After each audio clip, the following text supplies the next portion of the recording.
No helicopters have been procured for me to go to golf course. Thank you. I never said he wasn't a great politician. I'm just saying he's a officer. It's supposed to be an interview. How'd you play out there today? Well, I found the conditions challenging, mostly because there's no grass on the golf course, but there never has been. I'm thinking about the swag bag, and I had high hopes for the swag bag. Trash. When you got 3 crevices on the green, your course is trash.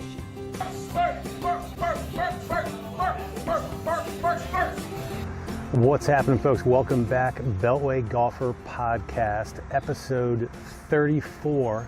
Alex Dixon here. Our very first podcast was with National Links Trust co-founder Mike McCartan, just before they won the bid to operate 3 golf courses on National Park Service land in Washington, D.C.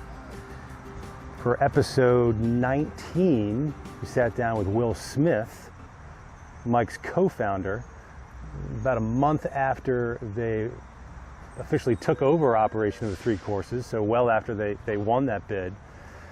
This week is the 1-year anniversary of National Links Trust operating the 3 courses, so we thought it was a perfect time to do another podcast on the project.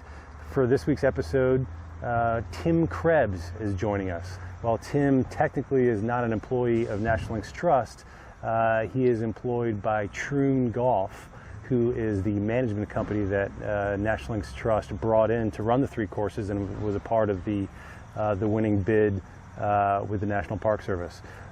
Tim knows these courses just about as well as anybody because he spent almost 10 years as the director of golf for the previous operator, Golf Course Specialists, Inc., who is the concessionaire for Rock Creek, Langston, and East Potomac for, I don't know, at least 20, 30 years. I'm not sure how long exactly. So Tim had left DC. He talks about it, in the conversation.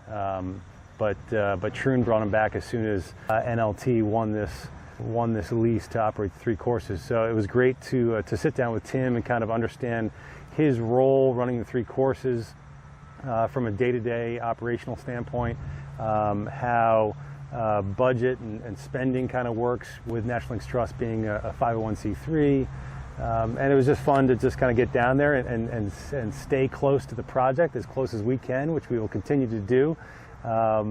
And get to know Tim a little bit better, not just what he's doing day in, day out, but a little bit more about his background. And of course, before we get to the episode, got to bring up 4 Craft Cocktails. Go to forecraftcocktails.com. That's F-O-R-E, craftcocktails with an S.com to find out where you can buy their pre-mixed premium transfusion in a can, not a mixer. It's already got vodka, grape juice, ginger ale, and lime juice in the can, ready to drink, ready for the course, ready for your backyard barbecue, ready for your practice session. Based in Richmond, now available in Northern Virginia. Go to the website, forecraftcocktails.com, to find out where you can buy it. Supporting 4 Craft Cocktails is a form of supporting Beltway Golfer Podcast, so please go check them out. And I'd be remiss if I didn't say, because I don't do a good job of saying this on the podcast episodes, but if you're watching this on YouTube, please hit the subscribe button. If you're listening on iTunes or wherever you're listening to the podcast, give us a rating. Hopefully it's not a bad one. If it is a bad one, shoot us a note as well on how we can make this podcast better. That's it. Here it is. Episode 34, Beltway Golfer, Tim Krebs, Area Director of Golf Operations for Troon and National Links Trust, overseeing East Potomac Golf Links, Langston Golf, and Rock Creek Park Golf Course. Enjoy. We're out here at East Potomac Park. Perfect timing. We've got the sounds of Reagan National Airport. That's part of the deal. Planes going off right behind us. But we're right next to the first tee, in between the first tee on the blue course and the putting green. Yeah. How are you? Good.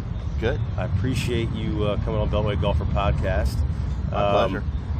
I think we've got a lot to talk about. This is the 3rd podcast I've done essentially with the National Links Trust. Right. Although, let me start there. Are you a National Links Trust employee, or are you an employee of Troon?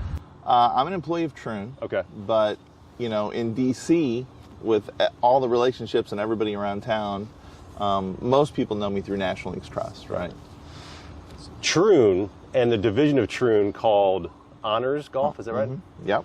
They were essentially contracted by National Links Trust to operate the 3 courses. Do I have that right? Right. When they won the bid from the National Park Service to get these courses for 50 years, they immediately signed Troon up and contracted them to manage the courses for them. And so Troon, I think NLT has a 50-year lease and Troon has a 40-year contract running these courses for NLT.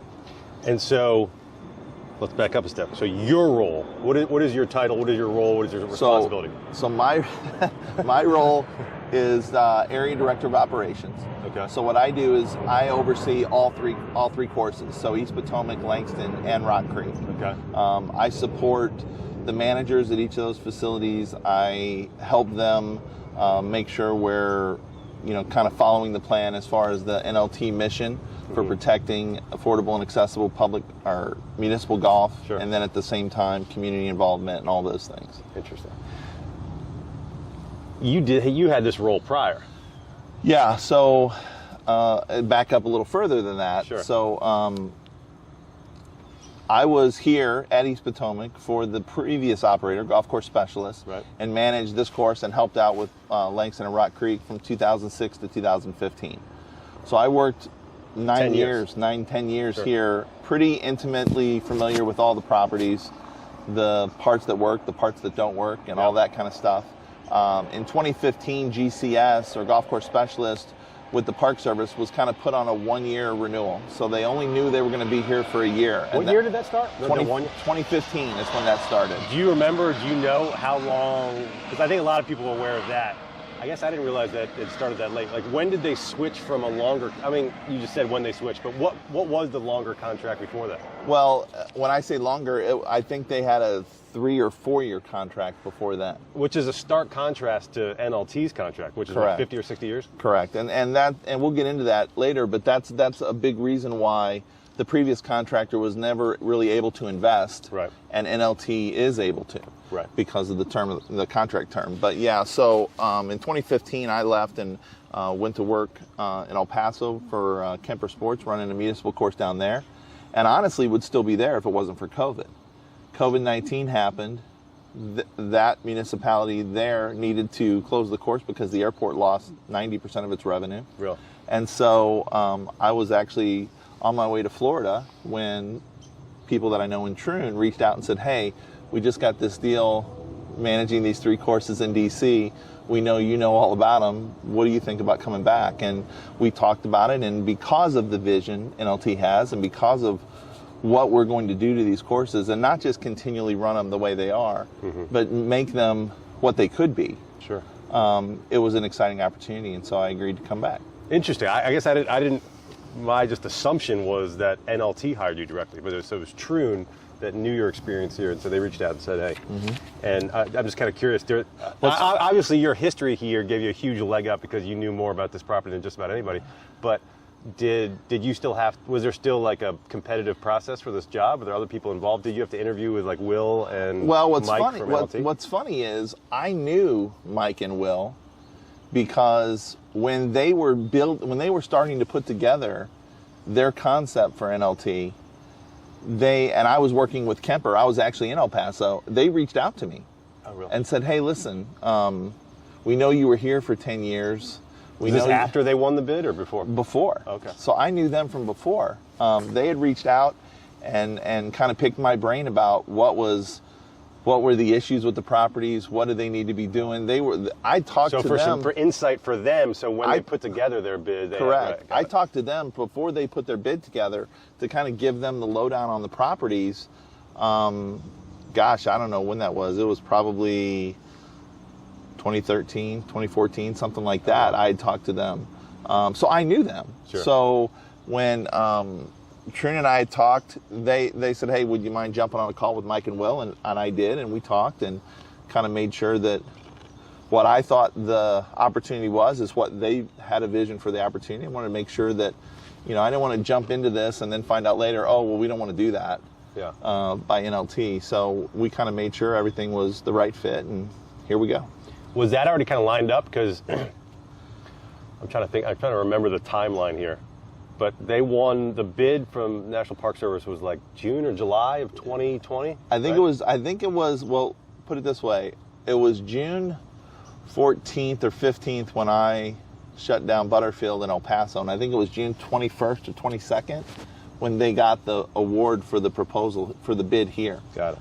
And then I got a call right after that. So NLT had already kind of chosen Troon before they won the bid, because that all happened very fast. I think that was part and parcel. They were partners before they found out, because I think the way this process was is each kind of group that was bidding, because NLT wasn't the only group that was bidding on this. Yeah. Each of those groups, I think, had part of their proposal was, here's our partner that's going to run the operation for us, and everybody had kind of aligned. That had to be part of the bid. Sure. So I think the Troon relationship was already established prior to them being rewarded the bid.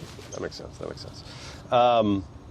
So I want to hear kind of we have tons to talk about NLT and the future of these properties and what's going on right now in the timeline. But before we get to that, let's hear a little bit about kind of your background and your kind of career and history in golf. I mean, you kind of gave us the quick rundown of you worked at East Potomac for 9-10 years, then went to El Paso. But where'd you grow up? Where are you from? How'd you get into golf? Did you play competitive golf? How'd you get into this game? I grew up in St. Louis. Okay. St. Louis kid, born and raised. Missouri Tiger on the chest. Okay. I got into the game a long time ago. I've been in the golf business for 37 years. Wow. So a long time. Been a PGA professional for 25 of those years. So I don't know, got into the game when I was really, really young, and started out working for a management company early on in my career, and did a lot of traveling. Worked for Evergreen Alliance Golf Limited and traveled all over the country, managing different properties. That was a management company. They're long gone. They've built up a bunch of courses and then sold them. I think that's the group that became Arcus after that. Okay. But I'm not sure I'm familiar. Worked for them for a long time, and then ended up traveling and working for different families, and kind of have experienced everything from big-time management groups to family ownership to when I came here to DC to a very small management group, a very kind of mom and pop situation. How did you get hired with the golf course specialist at East Potomac? I was. Were you in DC already? No, I wasn't. We were in Hilton Head, and I was teaching down there and just doing some stuff. And my wife had a job down there. We were hanging out down there, and this opportunity became open. And honestly, the only reason we looked at it is because DC reminded us of St. Louis. And the thing about Hilton Head was everything shut down at like 9 o'clock. There's not much of a nightlife. What about DC reminds you of St. Louis? Just the fact that there was professional sports. Okay. There was a nightlife after 9 p.m. Sure. I think actual city versus Hilton Head. An actual city, and I think the weather was similar. There was an actual winter and stuff like that. And so we took a chance on it and came up here and actually loved it. Is there anything you can share? I think a lot of folks, I think the listeners of this podcast skew a bit younger. And so I don't think a lot of people, by the time Golf Course Specialist was already on a one-year situation with a renewal contract, and obviously their hands were tied. But I think because of that, all the average person, average golfer saw was what was happening at the courses and didn't really know much about them. Is there anything, and so because of that, maybe had a negative view of them, even though they didn't know anything about them, and that might be myself included. Is there anything you can share just about golf course specialists and your time with them and who they were and how difficult it was to run and manage a golf course when you only have a one-year renewable lease? Well, these courses are challenging, period, right? They're 100 years old. There's a lot of infrastructure issues because you're in a national park. So there's challenges just from the get-go if you want to do everything the right way. When I came on in 2006, we were, there were huge challenges with the drainage, and that continues to be the case. There was, this whole relationship between the concessioner, which was Golf Course Specialists, and the Park Service. It was my kind of first experience kind of seeing that whole relationship and how does that work and what are you allowed to do, what are you not allowed to do, what do you have to get approval for, All those types of things happen because the land, the golf course here is the property of the Park Service. Right. So they have their own rules on what you can do. It's not like, oh, this is broken over here, I'm just going to go fix it. Maybe you can do that, maybe you can't. Sure. But also, isn't there, and maybe I'm wrong here, but a significant difference in the way they, or what they were allowed to do because they were a concessionaire versus the operator? There were different rules with regard to concessions agreement, and it's a laundry list of things. I don't get into the specifics of it, but there was certain things that they were allowed to do, certain things they weren't. You know, I know when the Park Service did this deal for NLT, they specifically made it a lease because a lease allows the operator more flexibility, more ability to do things. I know that, the hardest thing that GCS faced, I think, was a lot of the changes that needed to happen here were not minor; they were significant. Yeah. And significant changes, whether it's we're going to repave the entire cart path system, or whether it's we're going to redo the entire drainage system, or we're going to install an entire new irrigation system, or whatever those changes are. It's hard to do a 3 or 4 year project when you only got a 1 year contract. You can't do that, and these are more like 10-year projects, right? Where just to pay off what you invest, and they just couldn't do those types of things, and that was, I think, the biggest challenge that they faced. And we were managing in a situation where you're constantly putting Band-Aids on things that you'd rather just fix. Yeah. That's one of the exciting things now, where we're trying to not take that approach unless we absolutely have to. We're trying to not just put Band-Aids on things, but rather fix the cause and upgrade the facilities. We'll move on from this, but last question about it. Do you have any insight as to why the National Park Service essentially took so long and was doing 1 year contracts for? I don't know that. They have their own timelines on things that they do based on the number of people that have to approve certain things. Yeah. And I can't really intelligently speak to that, so I don't really know. I know that they wanted to do it faster than they did, but they had to get appraisals and things like that done, and it wasn't as simple as me just calling an appraiser and saying, coming out and do it. Is golf course specialists still around? Like they didn't put a bid in for this lease, right? No, they didn't. I think they're gone. I think they shut the doors. Didn't they also operate the Gauntlet down in Fredericksburg? They did, but I think they gave that to the guy that was running that down there. So I think Mike Bird is running the Gauntlet now. But I think GCS is, as far as I know, gone away. Interesting. Okay, so that's the past. Let's get to the exciting part. Get to the exciting stuff, the stuff that people really care about. So now you're here. Now you're running the 3 courses. You're back on staff, running things. Right. Why don't you just start by saying, what you've touched on it, but like what's working. So the other big difference is National Links Trust is a nonprofit. Correct. And so everybody's well aware that National Links Trust kind of is in fundraising mode, right? Because their ambitious plans for the 3 courses, even though some of these architects are doing it pro bono, that still requires a lot of capital. Correct. But I'm just kind of curious because you've told me this in some of our conversations prior to today that the way operating budgets with a nonprofit work is a little bit different, and you get things you can do every month. I'm just kind of curious if you could talk about that a little bit. Yeah, well, you're right. I mean, NLT is a nonprofit situation, and because of that, all the money that the golf courses produce doesn't go into an owner's pocket. Instead, it goes into the fund to pay for the restoration and renovation of the product. Mm-hmm. So now, every golfer that comes out here to play golf, every person that comes to the range to hit balls is actually supporting the cause. Sure.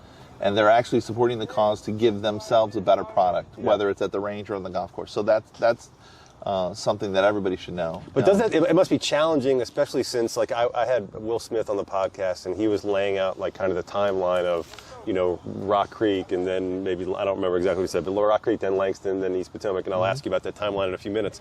But if you've got these huge projects on the horizon, in the meantime, people are still playing golf and don't want to play on a course that's banged up. So you got to weigh. I imagine that's the challenge. It is. There's a constant analysis that you're constantly doing on everything. And I think what we want to do is we want to try to continually improve the products and continually make them better. There's some things that it doesn't make financial sense to do. For instance, spending $1 million to repave a cart path entire system, if in a few years you're going to rip it up, doesn't make a ton of sense. Yeah. But that doesn't mean you just leave it as is either. Yeah. We're constantly trying to figure out what can we do to make it better than this, even though we might not want to spend $1 million. Maybe we spend a couple. Yeah. 100,000 or maybe or something like that to make it sense. So there's some equation where you say, okay, a percentage of our revenue intake or you're trying to do that math and figure out what makes sense to do, because we are concerned about the experience and we are concerned about the product, and at the same time there are things that we can do that we don't risk losing. For instance, getting in a whole new fleet of golf carts and buying new maintenance equipment. Sure. On an annual basis, and changing that out is certainly going to have an effect. For instance, we've just started airifying the greens, and we've done that with a brand new airification unit, and the quality of that process is dramatically different than what it was a year or two ago with a machine that was 10 years old. Yeah. So being able to get new maintenance equipment, being able to get new mowers, being able to get the products that do those procedures at a higher quality, higher level is only going to make the product better. So there's things like that we can do. How does that work? I imagine, I'm sure everybody's involved with the team effort, but NLT kind of says, okay, this is, we're gonna break that down, and then says, okay, Tim, here's this is what's allocated for Langston, this is what's allocated for Rock Creek, or this is allocated for all the courses for this quarter or this month. And then it's up to you on how you want to spend that money, or how does that? It's collaborative. Yeah. It's a collaborative effort. But certainly, we have a lot of resources inside Troon, and we have a lot of, and we're also listening to NLT and to customers, and asking people what they think and getting feedback from them. It's a much bigger thing than just. I'm not sitting in my office going, okay, we're going to do this and this and this. Yeah. It's a much bigger process than that, but we're constantly looking to, like I said, improve the experience and improve the product as we go through this. Mm-hmm. Go ahead. Sorry, I was going to ask. Let's talk about a little bit about what you have done, because I just realized it's probably been at least a month since I played the blue course. So I heard you got some new tee boxes over there, or some elevated tees. We do. That I haven't seen yet. I played the white course last week. We added a tee back on the white course, back in that corner. Was it number 5? Number 5, I think. Yeah. Which I've been playing the white course for years. That's like me and my buddies. That's our go-to course to play first thing in the morning. Quick. And and we always look at that tee box back there for years and years. We're like, man, it'd be cool to hit from back there. Never have. Now, you don't have yardage markers up there. We shot it. I think it was when we played it. It was maybe 240 or something. Yeah, it's drivable, but you got to hit a good drive. Are we calling that a par 4? What are we doing? I think it's a drivable par 4. Okay. Little risk reward for everybody out there. And so what did you do on the blue course? So on the blue course, there were some man-made mounds up there that the superintendent that's been here, back when I was here before and still here, Drew and I had always talked a long time ago about, boy, wouldn't it be nice to have a different view, an elevated view of some of these holes. And so we just decided to go up there and flatten them off and throw some sod up there. And it's an opportunity for us to change the experience a little bit, make it a little nicer, a little newer, and at the same time try out some grass that we want to see how it does. Yeah. That we might use down the road when it comes to renovations, things like that. So we're trying out new things, and not just at East Potomac, but we've built new tees at Langston as well. Mm-hmm. On number 5 back there in the corner, and I think number 8, the par 3. Yeah. So we've added some new tee boxes there, and we're going to continue to look for ways to do stuff like that, where we can start to experiment a little bit with some turf and see some different things and see how it does. What grass is out there now? I believe Drew's got a new. Well, let me see, Bermuda out there. But what grass has been there, like, traditionally? It's Bermuda that's out there now, and I think he's got a new. That's tees, fairways, and greens. No. Bermuda is the fairways and tees, and then he's got a variety of types of bent on the greens. Got it. And he's put different types out there over time just to see what's going to be more, disease resistant, heat resistant, things like that. So it's a mixture of bent out there. And Drew is the superintendent. Yeah, Drew's the superintendent. Is he superintendent just for East Potomac or all three? No, he's not a superintendent. Scratch that. He's director of agronomy. He kind of supervises all three courses from the agronomic side. Okay, interesting. Do you have a superintendent? We do. Liz Reese is the superintendent here. Got it. And then Bart Miller's the superintendent at Langston. Got it. Okay. So some of the grasses you are the team is experimenting with are ones just what's the motivation there? What's more resistance to the brutal summers here? I think we just want to see. It's new stuff that's coming out. We just want to see how it performs, and again, try to get as much information as we can now as we go down that road. So when it comes time to do the actual renovation, we know what kind of turf we want to go with, why we want to go with it. There's different visions for each property as far as how you want the turf to be and react. And for instance, this course is going to be link style, and a link style course is much more about a firm, fast, turf that's out there, so that you got rolls and bounces and things like that. But not all courses are going to be that way. So there's some variety. And one of I think the elephant in the room as far as challenges is what's today? Today's Thursday, the 23rd. When this comes out next week, you look at what kind of rain we had yesterday on the 22nd. The Washington Channel is almost above, fairly high. this point over there.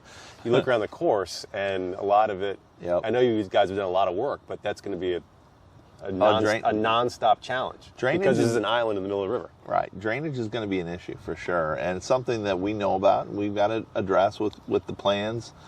But also, part of addressing that is going to be what happens with the seawall, and the park is working on trying to improve the seawall around the edge, and we'll be part of that discussion as well, hopefully, to make sure that it kind of fits with what we're trying to do to the golf course. But yeah, there's definitely, I know that Mike and the guys at NLT and Tom Doak and all those guys are going to be, that will certainly be something that they take into account when they're doing the redesign, whether it's adding dirt or whether it's creating opportunities for drainage. Obviously, they're confident and optimistic that they can pull it off. I imagine those are conversations. Like, we're trying to build a firm and fast link-style course on a course that's often underwater.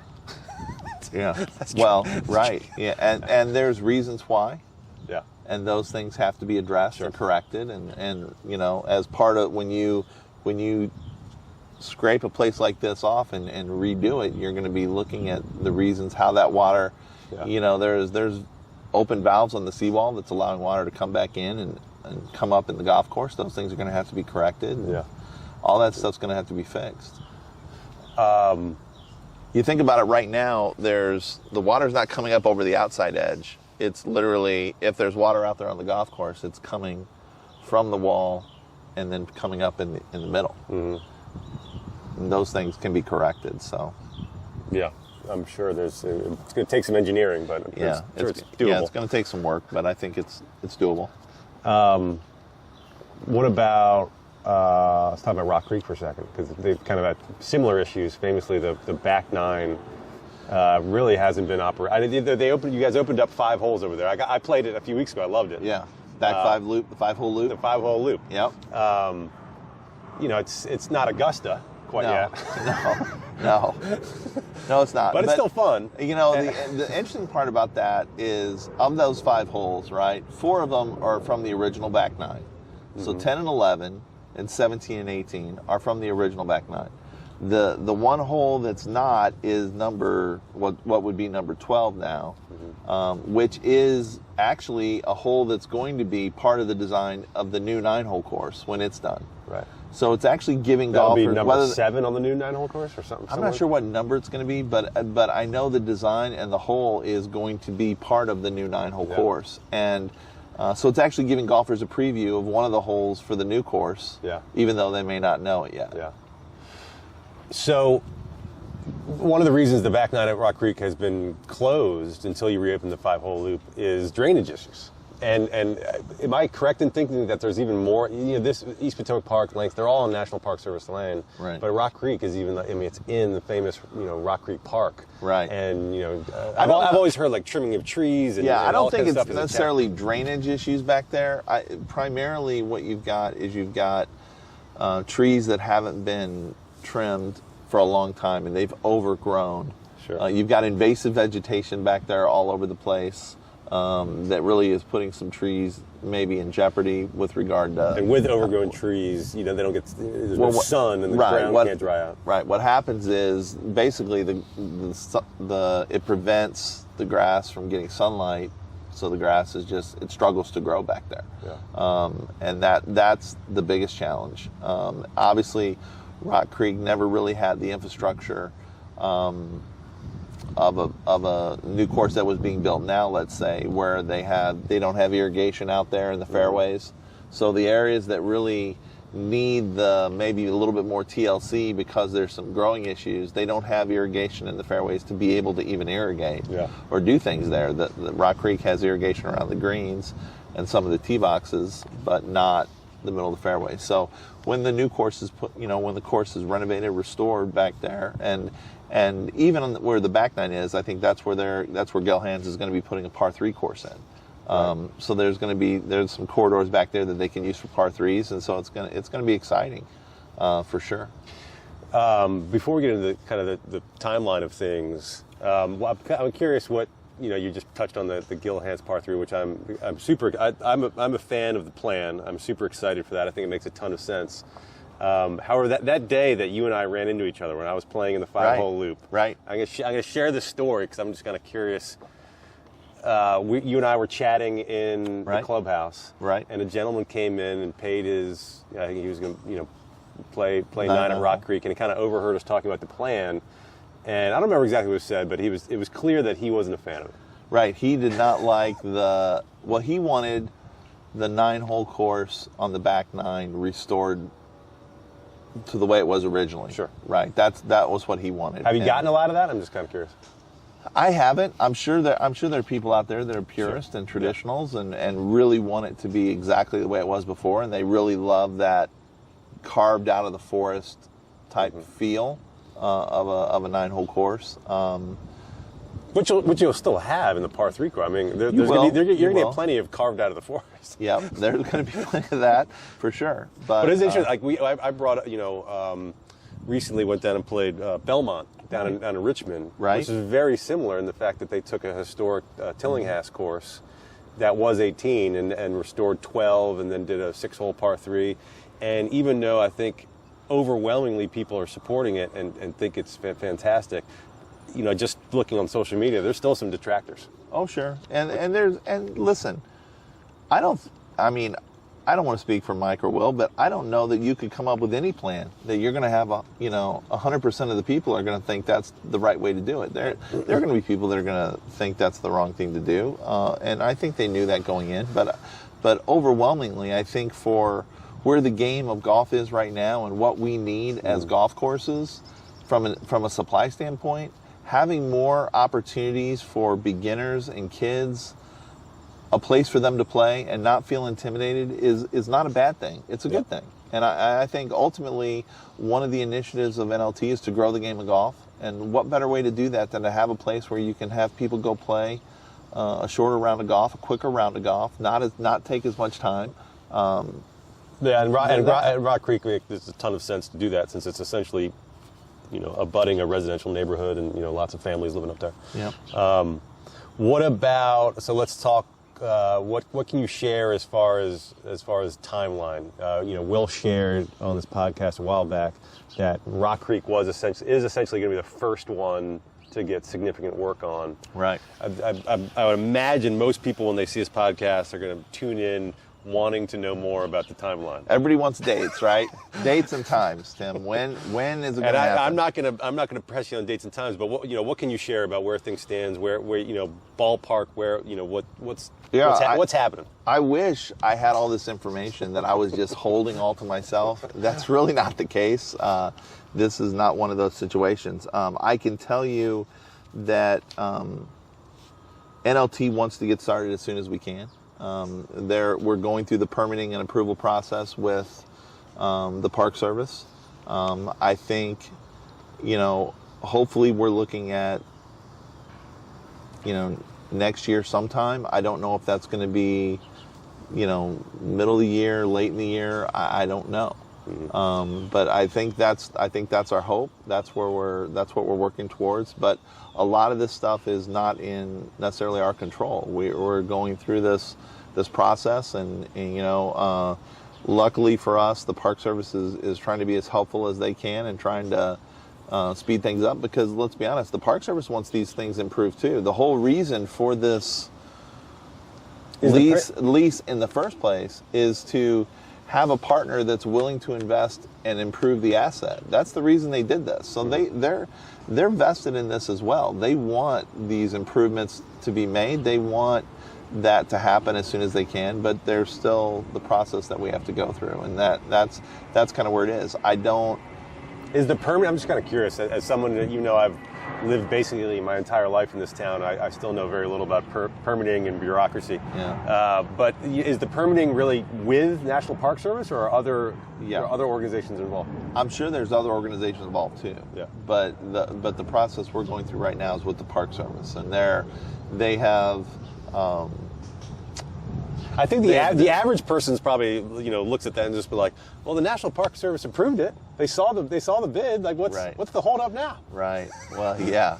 And I wish it was that easy. I know the folks at NLT probably do too. But there are different departments within the Park Service. Departments like natural resource compliance and a lot of other departments as well that have to go through anytime you're putting a shovel in the ground that might be in an area where there's archaeological things. There's different levels that you've got to go through from a compliance standpoint, and then you've got all the trees and what's going to happen to those, and which trees are you allowed to remove, which ones are you not allowed to remove, and how are you going to remove them in such a way that to not damage all these things. And so there's a lot of steps. Yeah. And listen, we want to do it the right way. NLT's committed to doing this the right way. We want the golf course to be, harmoniously connected to the forest there and to the community there. We want this whole thing to be a net positive. And so because of that, we want to go through the process as well. Does the timeline kind of remain the same? I'm trying to recall what kind of Will had told me and what's out there, but essentially Rock Creek's first, then Langston, then East Potomac? Yeah, I think so. And I think, it's possible. Again, not that I have any inside knowledge on this, but it's possible. The first step at Rock Creek will certainly be to redo the clubhouse and redo and build the driving range there. And that would be phase one. So kind of do that while the course is still open. Right. So the course stays open and the construction happens, for the clubhouse and the driving range.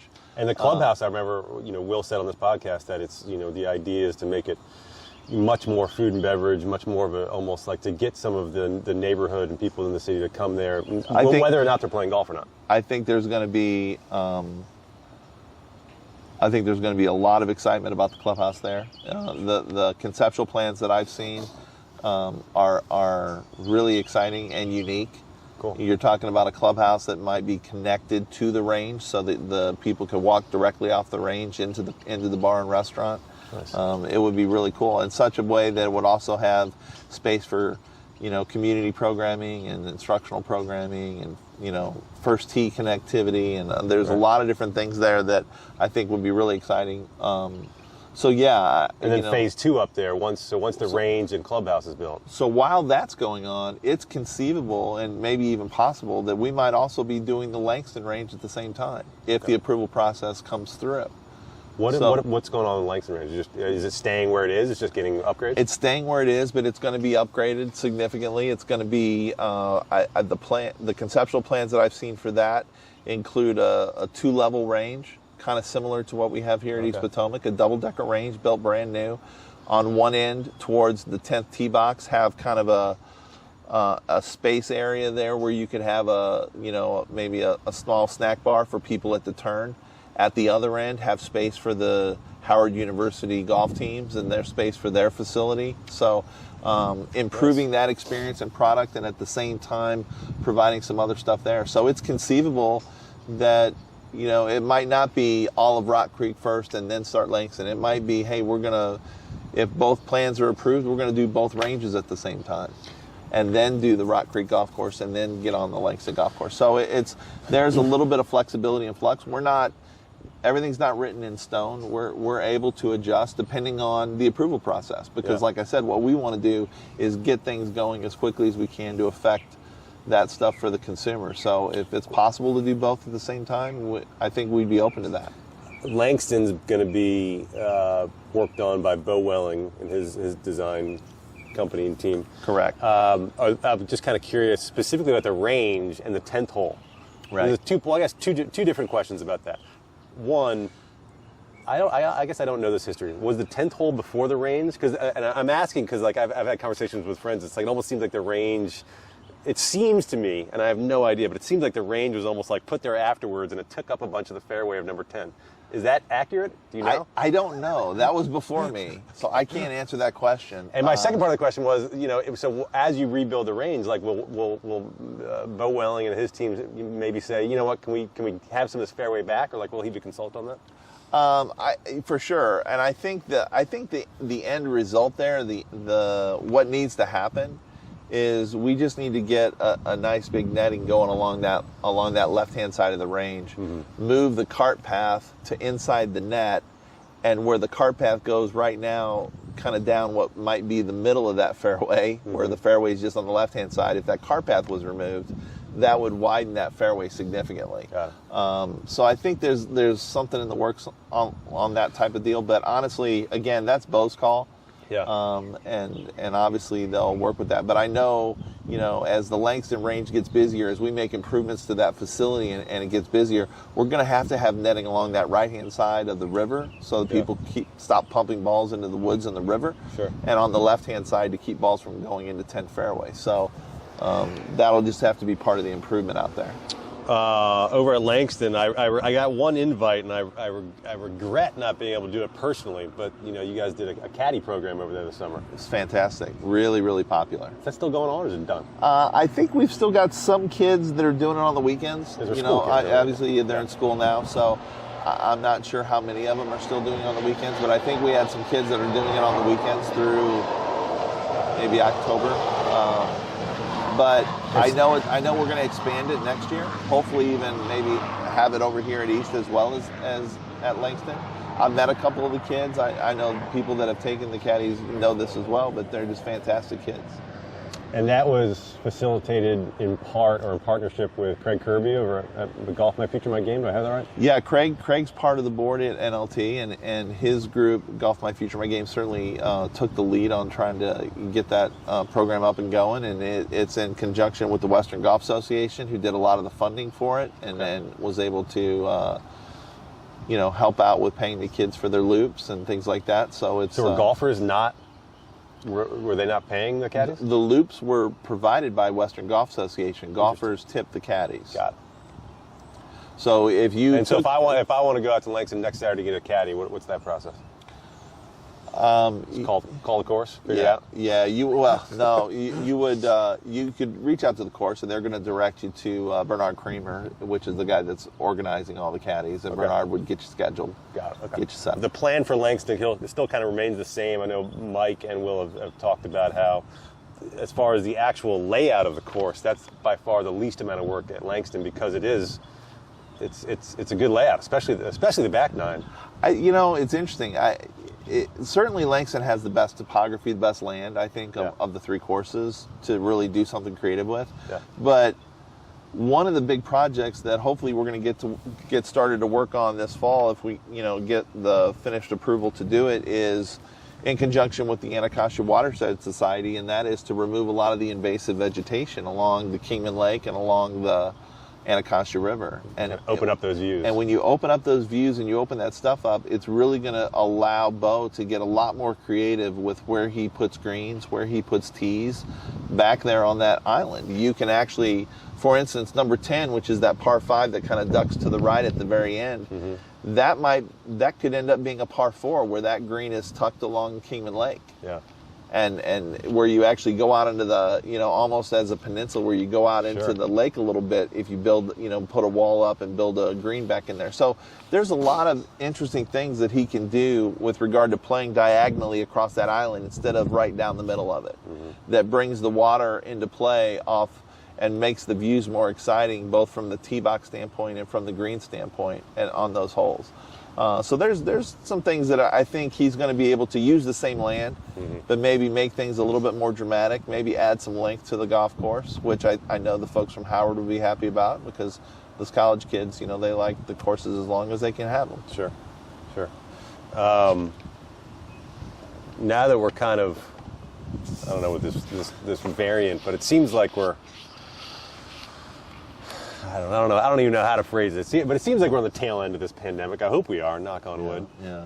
But the clubhouse is reopened over at Langston? I haven't been over there. Yeah, we've got the clubhouse opened at all three places where these properties, though, are... Because Langston clubhouse it was always such like a big clearly part of the community. I mean, you go in there, you guys are just having coffee, having breakfast, hanging out, regardless of playing golf or not. Yeah, what I was getting ready to say is we're dealing with a little infrastructure issue over there with regard to the roof that's really old and some leaking in the kitchen has caused some damage that we're trying to get worked on and fixed and things like that. But we know that clubhouse is really important to the community. We've already spent some money on getting some new TVs in there and adding Sunday Ticket, which has been received pretty well, as you can imagine, with the Washington football fans we have in this town. So there's some things we're trying to do to make that clubhouse a little bit more exciting and newer, but you're right. It's an important part of that facility and the fabric of that place.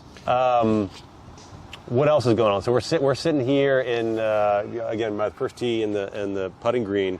Tell me about this. If you've been to East Potomac, you'll see this big kind of trailer right here that's relatively new. That's our new club repair trailer. We partnered with a guy that I knew from before, a guy named Scott Bucarix, and he's got his own club repair service. And we basically partnered with him, and he has this trailer out here and is here 4 days a week. I think Tuesday, Thursday, Friday, and Saturday.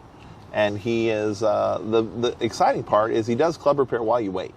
Cool. So if you're walking to the range or you're walking from the range, you can literally drop a club off to him, go hit balls, and while you're hitting balls, he'll regrip your clubs, he'll check your lies and do the reshaft if you need, or lengthen or shorten the clubs, all that kind of stuff he's capable of doing. And the fact that people don't have to leave their clubs and then come back and pick their clubs up later, it to me is a huge benefit.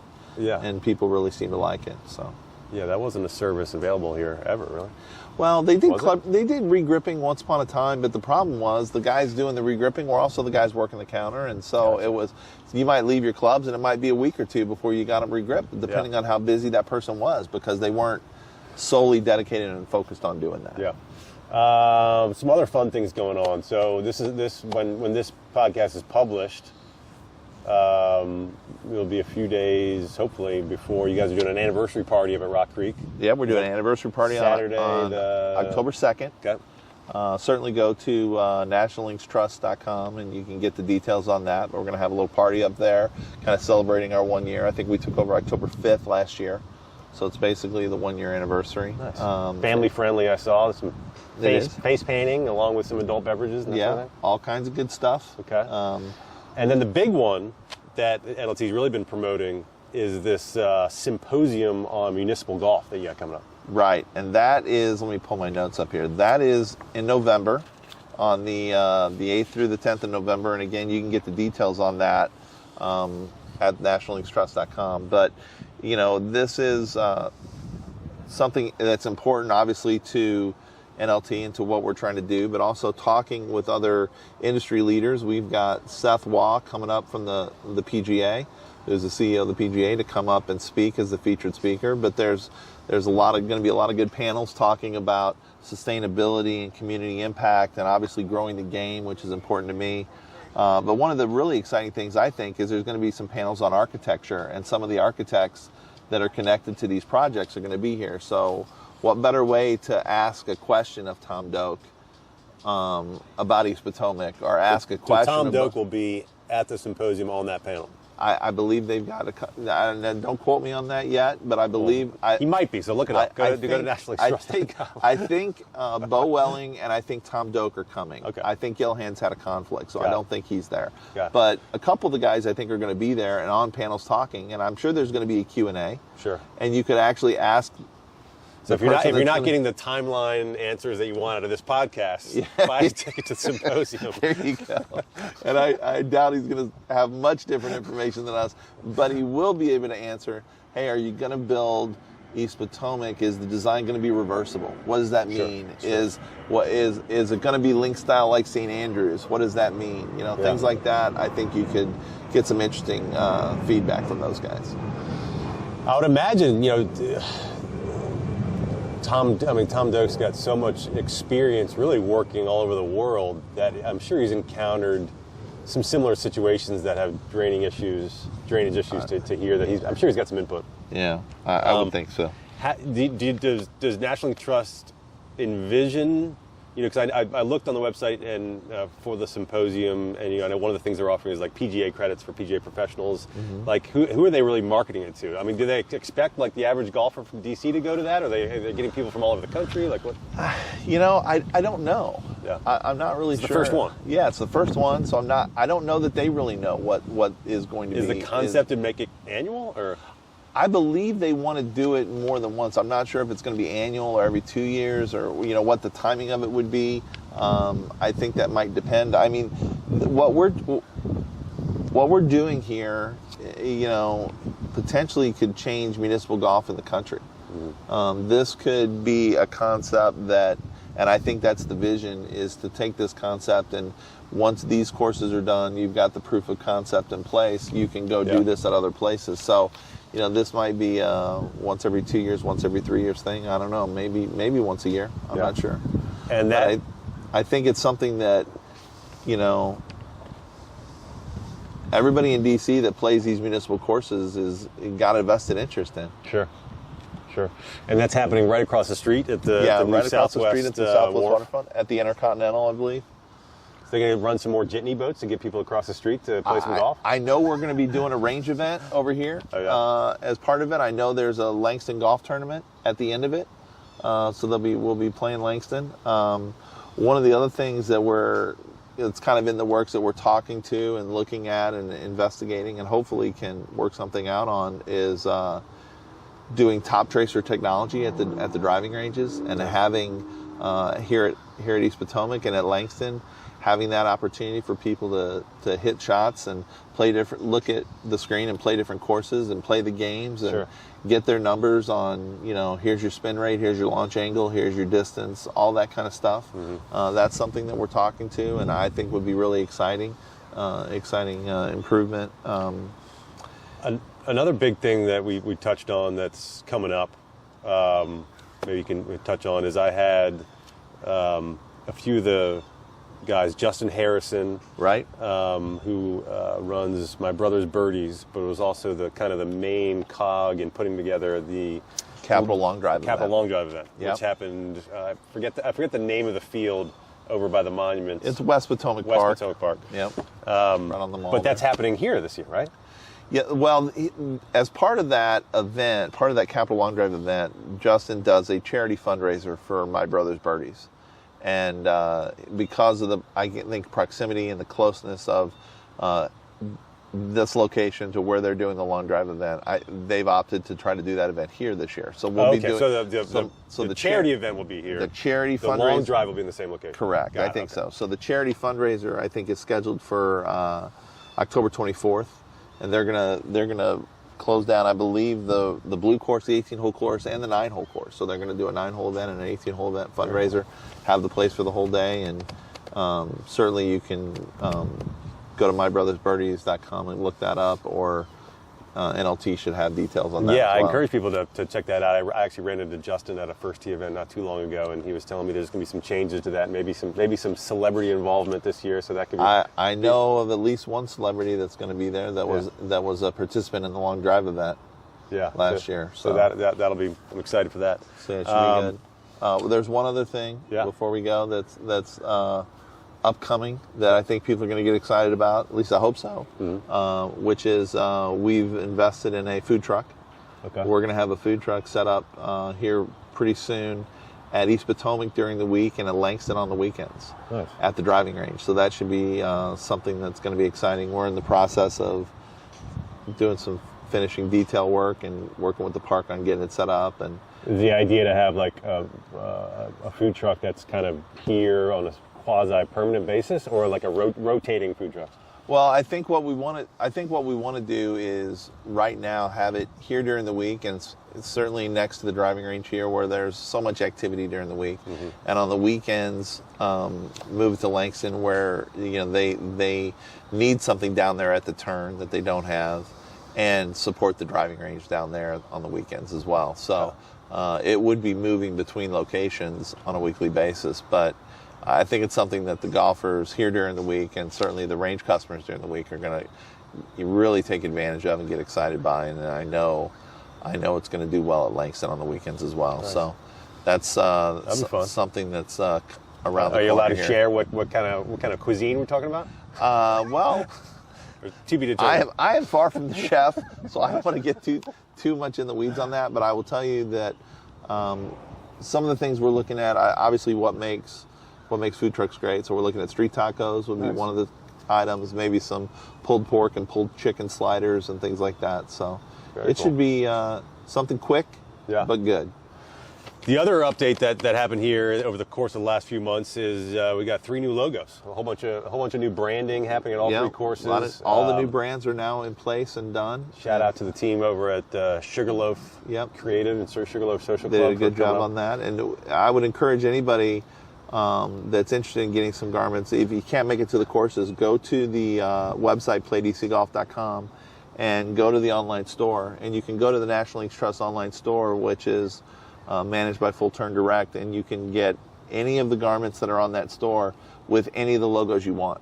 So if you want to put the Langston logo on a shirt and the National Links Trust logo on the sleeve, you can custom create your own garments and get whatever logos you want. The particular on the logos and branding, the Langston ones, they did a little homage to both the Wake Robin Golf Club and the Royals, right? Yep. That logo is. Have you got any feedback from those clubs? Yeah, I think it's very positive, and I think the people that are connected with those clubs are certainly going to want that logo because it's. If you didn't know that, you might not know what the image is, but the flower on the front is the Wake Robin flower, and the crown behind it is an homage to the Royals. So which are two oldest long-standing African American golf associations. The Royals are men's, Wake Robin is ladies, correct? Yeah, they're the oldest African American golf associations in the country, men's and women's. Oh, really? Wow. And they're a huge part of the history of Langston. So we wanted that logo specifically. We wanted to make sure that it paid homage to that history. Got it. Last thing I'll want to touch on, and maybe I'll splice this back into an early part of the conversation. But you told me also that you've hired someone essentially to report to you to run each of these courses. Is that right? You recently hired We're in the process. Yeah, we're in the process. We've got a GM here at East Potomac. Okay. We're in the process of getting one in place at Rock Creek, and we have one at Langston as well. So yeah, we're. And the GM here came from 1757. Nice. Yep. What's his name? Dave Ahart is his name. Dave Ahart. Yep. Excellent. And so with the idea that then you'll kind of oversee the operations at all 3. Right. Got it. Yep. Very cool. That's well, that's I really appreciate you sharing some insights about what's happening here at all 3 courses, the past, present, and future. It's exciting times right now. When I was prepping for this conversation, I came across a video. Yes, folks can look it up. But there's 2 funny things. So you won both Mid-Atlantic PGA. What was the award? The Player Development Award. Player Development Award in 2013, and then the National in 2015. Right. Yep. Yeah, I won the section award for the Mid-Atlantic section in 2013, and then was awarded the National Award for the PGA in 2015. One of the quotes, the Mid-Atlantic PGA president John Gull said that about Tim Krebs, that he was a revenue-producing machine. Yeah, that's not a terrible quote to have, I guess. Sure, that's helped quite a bit. But you know, that means you have a lot of your career where you were helping golfers get better. Creating golfers. Do you miss that aspect of it? You don't still give lessons, do you? Very, very limited. There's some people that I taught when I was here before. Got it. That if they came, and some of them have, if they've come and asked, hey, can you help me, then yeah, I've got a vested interest in that person. But we've got a huge academy here. We've got great instructors here. You know, people that are coming in brand new, I'm going to direct them to those guys. But yeah, do I miss the connecting with the golfers and watching them improve and getting to the point from intimidated to go on the golf course to now I want to go play, and now I'm ready to play in an event and things like that. Yeah, there's certainly parts of that you miss. Yeah. That's an exciting thing to help somebody get comfortable enough to go play on the golf course, and that's what these places are all about. We're this place, specifically East Potomac, but certainly Rock Creek and where we're trying to take that. These places are made to create golfers. That's what we want to do. We're not trying to be, you know, the next place to host the Ryder Cup. That's really not what we're trying to do. But we want to grow the game. We want to be a positive impact in the community. We want to help kids learn the sport and stay with the sport. And if we can do that, then we'll be successful here, but we'll be successful for the game of golf too. Yeah. I keep thinking of other things I want to bring up. One other one that I know that's been popular here recently, and I'm forgetting the gentleman's name, but I ran into him. But is it PBF Sports? Yeah, Yves Zamar. Right. Yeah. So if I didn't even know that's how you pronounce it, but Yes. I met him here a few weeks ago, and I follow him on social media. Yeah, Yves but is great. He kind of leads. What's his role? Yves is part of a group of people that own I guess a sports league company called PBF Sports League, and Yves started playing golf last year. I guess in the middle of the pandemic, he was looking for something to do, and they run flag football leagues, and they run kickball leagues, and they run a lot of those things that all the Capitol Hill staffers and young people are a part of. Yeah. And probably many of the people in your podcast audience will probably know about this, but. Yeah. He came to me when we first took over and said, hey, I think I want to try to start a golf league and see if we could get, and they did some open practices and just see if people wanted to come, and they had a huge following, and they've grown now to, they did a league at Langston last summer. They've done a couple leagues now at East Potomac. They're doing a league in the fall. They're really growing by leaps and bounds. But yeah, that's, again, just another example of more people wanting to learn the sport and take advantage of, how it can help them in their business life as well with going to play in tournaments and all that kind of stuff. So, are there many other leagues? You used to have a league here, right? Yeah, we've got different leagues. Some of them are internal and external, meaning some of them are groups like we have the IRS has a league here, and HHS, Health and Human Services, has leagues here. What day is that? I got some complaints about my taxes. Yeah, they're good guys to know if you need help. But we've also got groups from the construction sites over there, construction companies that come over and want to do leagues in the summer, and so it's there's all different kinds of things. We have the LPGA league. Yeah. That's out here on Thursday nights. I'm sure that's helped. Actually, my brother-in-law is a project manager for DPR, one of the companies that's putting up one of the buildings in Phase 2 of the Wharf, and he's got our nephew over here just picking up golf and is part of the first tee, and he's got another former podcast guest as his teacher at the first tee, Leonard Long. I know Leonard very well. He's getting him going and trying to train another little Beltway golfer. I remember when Leonard was this big, just learning in the first tee. Oh, very cool. Great golf. Very cool.